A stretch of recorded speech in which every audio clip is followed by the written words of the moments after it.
Hi అండి, welcome to lucky world. ఈరోజు నేను మీకు చెప్పబోతున్న ప్లేస్ ఏంటో తెలుసా? పాపికొండలు. అసలు పాపికొండలు అంటే మాటల్లో చెప్పడం కష్టం. నేచర్ లవర్స్కి ఇది ఒక స్వర్గంలా ఉంటుంది. గోదావరి నది మధ్యలో రెండు వైపులా పెద్ద పెద్ద కొండలు చూస్తూ మైండ్ అయితే బ్లాంక్ అయిపోతుంది. మేము బోట్ జర్నీ స్టార్ట్ చేసినప్పుడే ఫుల్ పాజిటివ్ వైబ్స్. బోట్ స్లోగా ముందుకు వెళ్తుంటే చుట్టూ గ్రీనరీ, చల్లని గాలి, వాటర్ సౌండ్. అసలు స్ట్రెస్ అనేది గుర్తుకు రాదు.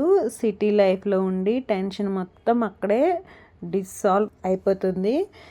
ఈ ప్లేస్లో హైలైట్ ఏంటంటే సైలెన్స్. ఫోన్ నోటిఫికేషన్స్ లేవు, ట్రాఫిక్ సౌండ్ లేవు, ఓన్లీ నేచర్ మాత్రమే మాట్లాడుతుంది. కొన్ని ప్లేస్లో కొండలు అయితే చాలా దగ్గరికి వచ్చినట్టు అనిపించింది. అప్పుడు బోట్లో నుండి చూస్తూ ఉంటే వావ్ అనిపిస్తుంది. ఫొటోస్ అండ్ వీడియోస్కి అయితే సూపర్ స్పాట్ ఫ్రెండ్స్. ప్రతి యాంగిల్లో ఒక సినిమాటిక్ షాట్లా ఉంటుంది. అండ్ ఫ్యామిలీతో కానీ ఫ్రెండ్స్తో కానీ ట్రిప్ ప్లాన్ చేస్తే ఇది పర్ఫెక్ట్ డెస్టినేషన్. బెస్ట్ టైంలో విజిట్ అంటే మాన్సూన్ తర్వాత లేదా వింటర్ సీజన్. అప్పుడు గ్రీనరీ ఫుల్గా ఉంటుంది, వెదర్ కూడా చాలా ప్లెజెంట్గా ఉంటుంది. మేమైతే భద్రాచలం నుండి వెళ్ళాము. మనం ఇప్పుడు బోట్ స్టార్టింగ్ పాయింట్లో ఉన్నామండి. చూడండి ఇక్కడ బోట్స్ ఎలా లైన్లో ఉన్నాయో. మీరు అబ్జర్వ్ చేస్తే ప్రతి బోట్ మీద ఆ ట్రావెల్కి సంబంధించిన నేమ్ ఉంటుంది. ఇక్కడ గవర్నమెంట్ బోట్స్ ఉన్నాయి, అలాగే ప్రైవేట్ బోట్స్ కూడా ఉన్నాయి. ఈ టికెట్స్ అయితే ఆన్లైన్లో కూడా బుక్ చేసుకోవచ్చు, డైరెక్ట్గా వచ్చి కూడా బుక్ చేసుకోవచ్చు అనమాట. లాంచ్లో 2 డెక్కులు ఉంటాయి, ఒకటి ఏసీ, 2 నాన్ ఏసీ ఉంటుంది. బోట్లో రెస్ట్ రూమ్స్, వాష్రూమ్స్ కూడా ఉన్నాయి. ఇక్కడున్న బోట్స్ అన్నీ స్టార్ట్ అయినప్పుడు గుండెల్లో ఏదో తెలియని భయం కూడా స్టార్ట్, అలానే ఎగ్జైట్మెంట్ కూడా ఉంది. ఆ మాత్రం ఎగ్జైట్మెంట్ అయితే ఖచ్చితంగా ఉంటుంది. ఎందుకంటే మనం ప్రయాణం చేసేది మన గోదావరి నది మీద కదా. ఓవరాల్గా చెప్పాలంటే పాపికొండలు అంటే ఒక ట్రిప్ కాదు, ఒక ఎక్స్పీరియన్స్. నేచర్ని ట్రూగా ఫీల్ అవ్వాలనుకుంటే లైఫ్లో ఒక్కసారైనా ఈ ప్లేస్ని విజిట్ చేయాల్సిందే. సో ఫ్రెండ్స్, ఈ పర్సన్కి కాస్ట్ వచ్చేసి 1800. ఆధార్ కార్డ్ అయితే కంపల్సరీగా ఉండాలి. మార్నింగ్ ఎర్లీగా స్టార్ట్ అయ్యాము. బోట్ ఎక్కిన ఫస్ట్ 5 మినిట్స్కే mood full set. Music on చేసాం, గాలి అలా ఫేస్కి తగులుతుంటే అందరూ బోట్లో డ్యాన్స్ స్టార్ట్ చేసేసారు. అసలు లైఫ్లో ఇలా ఫ్రీగా నవ్వుకున్న మూమెంట్ చాలా రేర్ ఫ్రెండ్స్. ఒక్కొక్క దానికి ఒక్కో పేరు ఉంటుంది. మనం టికెట్ బుక్ చేసుకున్న దాంట్లోకి వెళ్ళి ఎక్కాలి. ఆ లంచ్ బుక్ చేసుకున్న మార్నింగ్ బ్రేక్ఫాస్ట్ ప్రొవైడ్ చేస్తారు, తినేసి ఎక్కాలి. Afternoon lunch, evening tea and mixture provide చేస్తారు. ఈ పాపికొండలు తూర్పు గోదావరి, పశ్చిమ గోదావరి జిల్లాల మధ్యలో ఉంటాయి. ఇక్కడ గోదావరి నది కొండల మధ్యలో వంకరలు తిరుగుతూ వెళ్ళడం చూస్తే వావనకుండా ఉండలేము. ఇక్కడ ఎక్కువ మంది పడవ ప్రయాణం కోసం వస్తారు. పడవలో వెళ్తూ ఉంటే 2 వైపుల కొండలు, అడవులు, పక్షులు, శబ్దాలు. అసలు మొబైల్ నెట్వర్క్ కూడా ఉండదు, కానీ మన మనసుకి ఫుల్ నెట్వర్క్ వస్తుంది. ఇంకో స్పెషల్ ఏంటంటే ఇక్కడ ఆదివాసీ గిరిజన గ్రామాలు ఉంటాయి. వాళ్ళ జీవన శైలి చాలా సింపుల్గా, ప్రకృతికి దగ్గరగా ఉంటుంది. వాళ్ళని చూస్తే మనం ఎంత ఆర్టిఫిషియల్ లైఫ్ని బ్రతుకుతున్నామో అర్థమవుతుంది. వాళ్ళు మనల్ని చూసి సింపుల్గా నవ్వుతారు అంతే.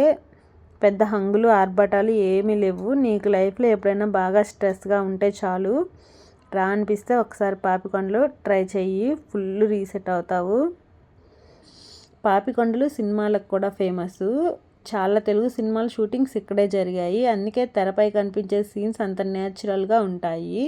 ఇక్కడికి రావాలంటే బెస్ట్ టైం అక్టోబర్ నుంచి ఫిబ్రవరి వరకు. వర్షాకాలంలో గోదావరి ఫుల్గా ఉండి మరీ అందంగా కనిపిస్తుంది. మనం పడవలో వెళ్తూ ఉంటే ఎడమవైపు కొండ, కుడివైపు కొండ, మధ్యలో మనం అసలు టైం ఎలా గడిచిందో కూడా తెలియదు. మధ్యలో చిన్న చిన్న వంకలు, జలపాతాలు కనిపిస్తాయి. కొన్ని చోట్ల నీళ్లు అలా కొండల మీద నుంచి జారుతూ వస్తుంటాయి. అప్పుడు మనకు తెలియకుండానే ఫోన్ బయటకు వస్తుంది. ఫోటో కాదు, వీడియో తీయాలనిపిస్తుంది. నాకు నిజంగానే అలానే అనిపించింది. కానీ అదే టైంలో ఇంకో ఫన్నీ ప్రాబ్లం కూడా ఉంటుంది, నెట్వర్క్ ఉండదు. మొదట అయ్యో సిగ్నల్ లేదంటాం, తర్వాత అరగంటకి అసలు నెట్వర్క్ లేకపోవడమే బాగుందిరా అంటాం. ఎందుకంటే ఎవరు కాల్ చేయరు, ఎవరు మెసేజ్ పెట్టరు, మన మైండ్ని ఎవరు డిస్టర్బ్ చేయరు. ఖర్చు విషయానికి వస్తే పెద్ద పెద్ద హిల్ స్టేషన్లో లక్షలు అవసరం లేదు, సింపుల్ ప్లాన్తోనే అయిపోతుంది. ఫ్రెండ్స్తో వెళ్తే ఇంకా బాగుంటుంది. బోట్ అలా కొండల మధ్య వెళ్తుంటే హార్ట్లో ఏదో తెలియని హ్యాపీనెస్ వచ్చింది. అదే టైంలో కొంచెం భయం కూడా వేసింది. రెండు వైపుల కొండలు చాలా దగ్గరగా ఉన్నప్పుడైతే నేచర్ ఎంత పవర్ఫుల్లో అర్థమయ్యింది. హ్యాపీగా ఉండాలని అనిపించింది, భయపడాలని కాదు. ఆ ఫీలింగ్ని ఎంజాయ్ చేయాలని అనిపించింది. ఎందుకంటే అంతకుముందు పాపికొండల్లో ఇట్లాగే బోట్ ప్రమాదం జరిగింది కదా, నాకైతే ఆ సిచ్యువేషనే గుర్తొచ్చేసి చాలా భయం వేసిందండి. ఇంతకీ మీరు పాపికొండలు వెళ్ళారా? వెళ్తే కామెంట్ చేయండి. అక్కడ ఫుడ్ కూడా ప్రొవైడ్ చేస్తారండి బోట్లో. మేము వెళ్ళింది అయితే నాన్ ఏసీ అండి. నాన్ ఏసీలో ఫుడ్ అయితే వైట్ రైస్, బగారా రైస్, పప్పు, సాంబారు, బ్రింజల్ కర్రీ, చిక్కుడుకాయ కర్రీ, క్యాబేజీ ఫ్రై, కార్డు ఇవి ఉన్నాయి. దానిలో ఏసీ కూడా ఉంటుంది. ఇలా వెళ్ళినప్పుడు అయితే నాన్ వెజ్ పెట్టారు, నాన్ ఏసీలో అయితే వెజ్ పెట్టారు. కింద బ్లాక్ అంతా ఏసీ ఉంటుంది, కానీ అక్కడ ఎవరు మ్యాక్స్ కూర్చోరు. అందరూ ఓపెన్ టాప్లో నుంచే చూస్తూ ఎంజాయ్ చేయాలనుకుంటారు. ఇక్కడైతే ఇలా ఉంటాయి లాంచ్. ఇక్కడ ఒక అడుగు ముందుకేసిన ప్రతిసారి కొత్త అందం కనిపిస్తుంది ఫ్రెండ్స్. కొండల మీద పడే సూర్యకాంతి, నీటిలో కనిపించే కొండల రిఫ్లెక్షన్, అడవుల్లో నుంచి వచ్చే చల్లని గాలి, ఇవన్నీ కలిసి మనసుని ప్రశాంతంగా చేస్తాయి.